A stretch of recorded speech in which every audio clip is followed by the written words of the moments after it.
Hello everyone, welcome to this video lecture. In this episode we are going to see the binary number system. So we are going to learn a lot of details about binary number system and how we can represent our decimal numbers with binary number system. So let us get started. Now suppose I have a number 1, 2, 3 and 4. So we know that this is a decimal number. Now let us try to understand why we call it a decimal number. So we call it decimal number because we can represent this number in a different way also.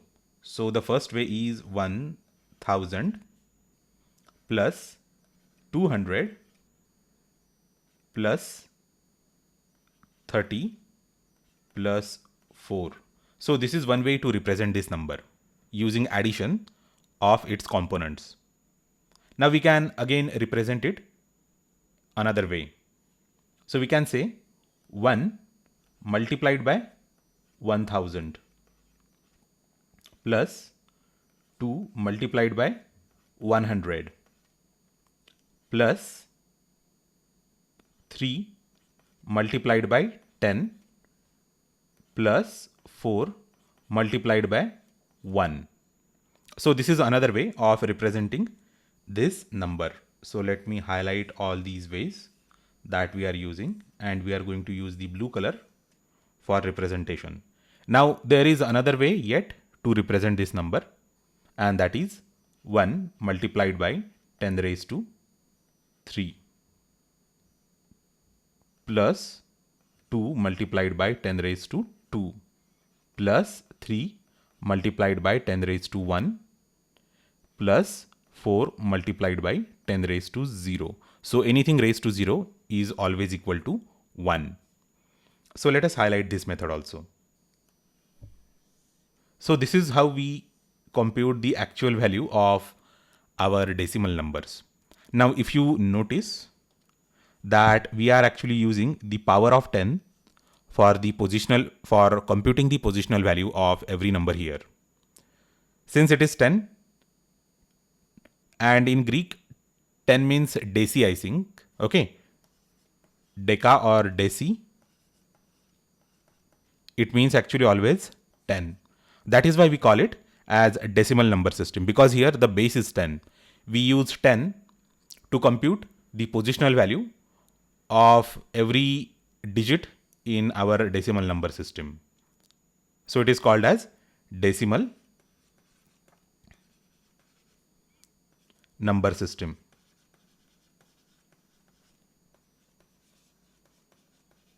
So we have been taught this number system since childhood. Now it has actually become the part of our intuition.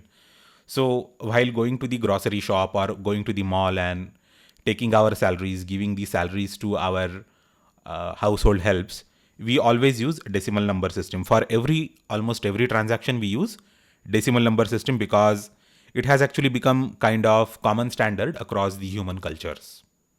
Okay, and now we can actually intuitively add and subtract and multiply or even divide decimal numbers. Okay, so if I want to carry out the addition, so let's say 12 plus 13, then I really do not have to represent it as 10 plus 2 and equal to 10 plus 3, and then we actually add in individual components like 5 plus 20 and then equals to 25. We directly go ahead and add 2 plus 3 equals to 5 and 1 plus 1 equals to 2, because now it has actually become a part of our training and intuition. So we can directly work with decimal number systems.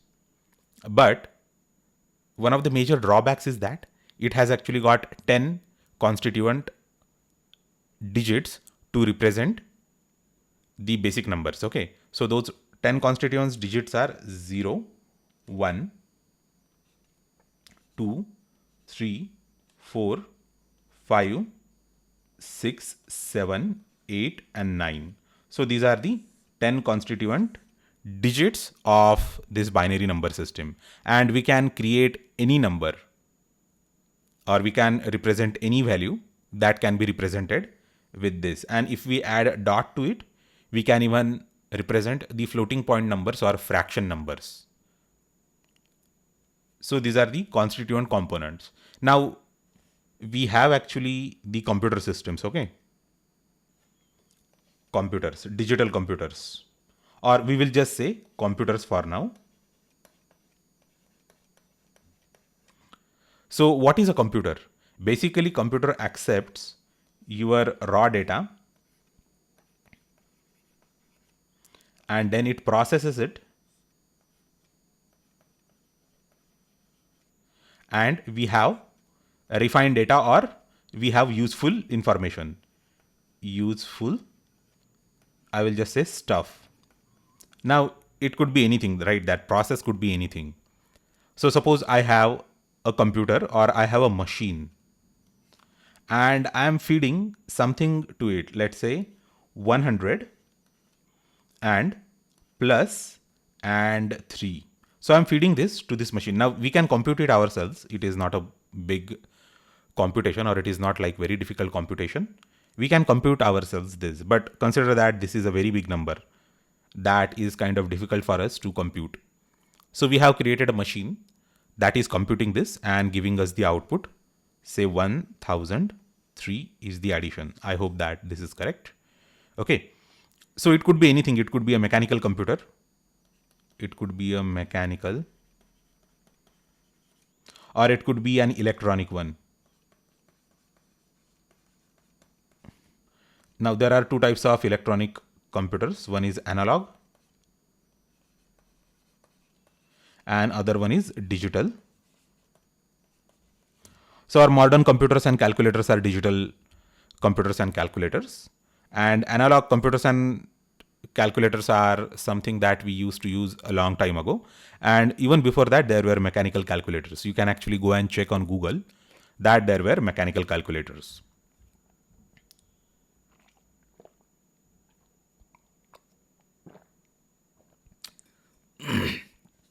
Now you must be asking why it is relevant for us to understand the meaning of computers in order to work with binary systems.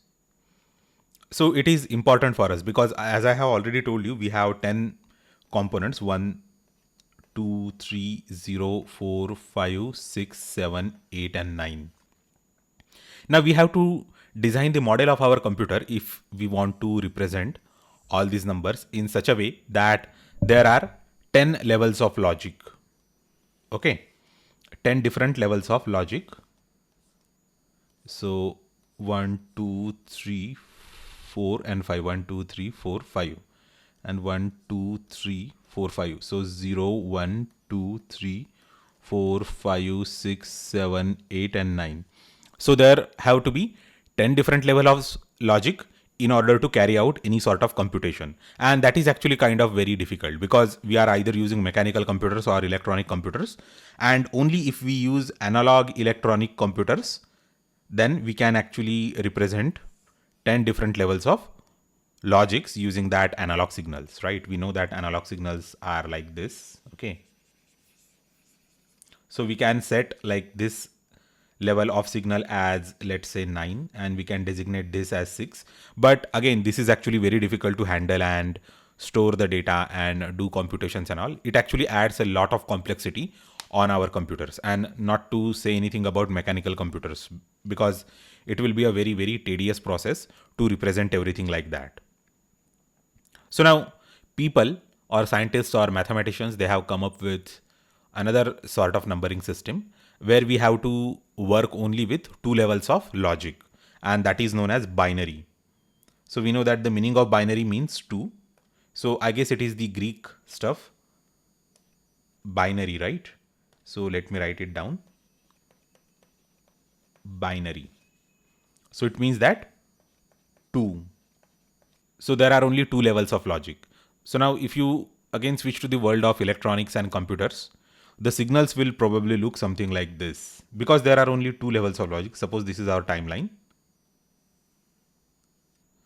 Okay, this is time and this is level of signals. Okay, this is level of signal or voltage or intensity or current, whatever you call it.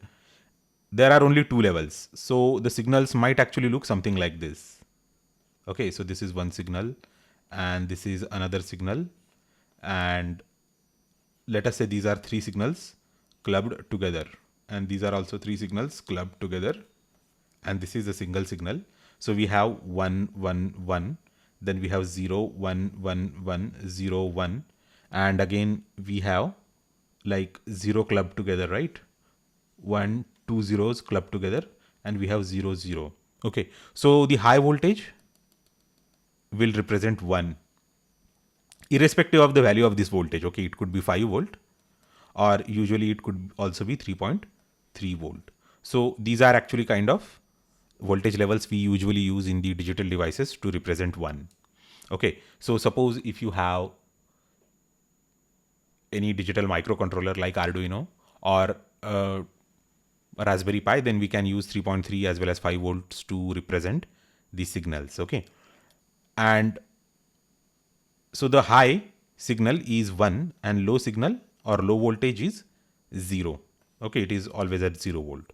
So usually this is the logic, but there could be any variations you can implement. Okay, you can even actually implement the reverse of it. You can actually designate the high signal as 0 and low signal as 1. But always understand that there are only two levels of signals. So one of them will be designated as 1 and one of them will be designated as 0. So the values of the intensity can be decided based on your choice and the system and convenience and all the other factors. But these are the normal conventions that we designate 0 at 0 volt as logic level 0 and 3.3 volt or 5 volt as logic level 1. Now let us see how we can represent the various numbers using that. So let me clear it, and we have cleared the canvas. Now 0, this is the binary, right? And let us say decimal. So the decimal value of 0 is 0 and decimal value of binary 1 is always 1. Now we can use the combination of these two to represent more numbers. Now let us say we have a system where we can use only a single bit. Okay, so a single digit is also known as in binary a single bit, bit,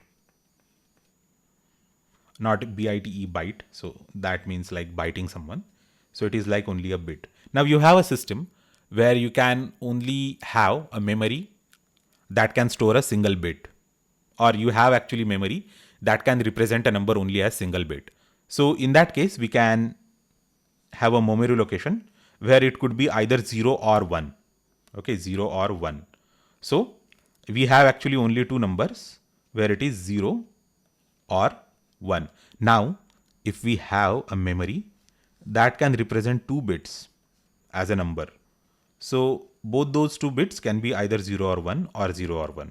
Now there can be 4 combinations. So here there can be only two permutations or combinations, either 0 or 1. But here in this case, there could be 4 possibilities. So the first possibility is 0 and 0. Both the cells are 0. Then 0, 1, 1, 0 and 1, 1.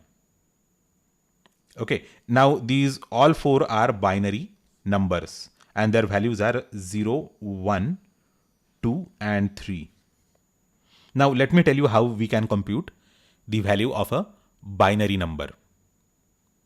So we can compute the value of a binary number by saying, let us take this example, okay? So 1 and 1. We know that the base in the binary number is 2 and the base in the decimal numbers is 10.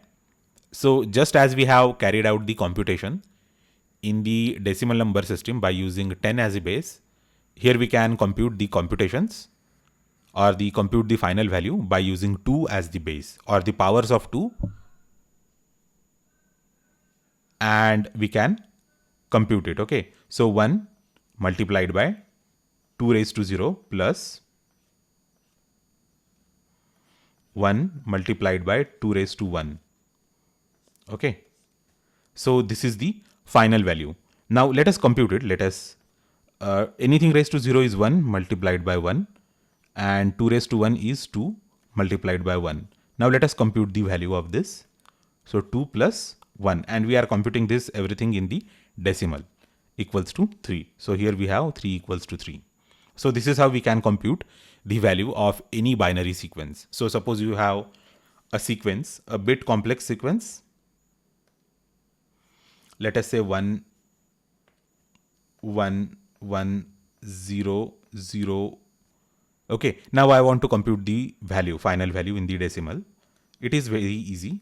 1 into 2 raised to 3 plus 1 multiplied by 2 raised to 2, 0 multiplied by 2 raised to 1 plus 0 multiplied by 2 raised to 0. Now anything multiplied by 0 is always 0. So we can cancel these terms and we can focus on these. 1 multiplied by 8 plus 1 multiplied by 4. So it will be 8 plus 4 equals to 12. So this is the final value of this entire binary string. Or we can also say this is the binary representation of 12. So this way we can convert between decimal to binary and binary to decimal. So this is how we can convert the values between each other.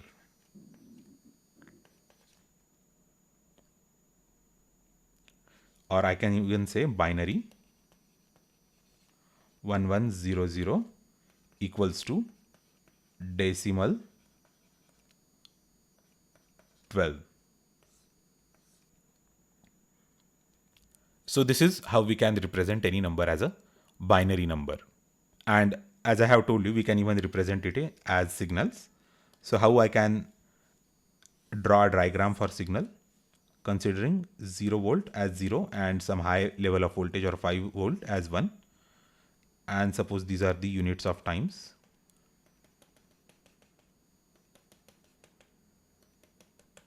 So it should be like high, high, then falling edge, low and low. Or let me change the color of the pen, high, high, low and low. So this is how we can represent 1 1 0 0. Got it? So this is the binary representation, this is decimal, and this is in terms of the world of electronics, computers and signals. So this is how we can work with binary number system. Now in the next episode, I am going to tell you how we can represent integers with binary number system in digital computers. So I hope that you have understood all the concepts that I have explained in this episode. Thanks a lot for watching this episode, and I will see you in the next episode.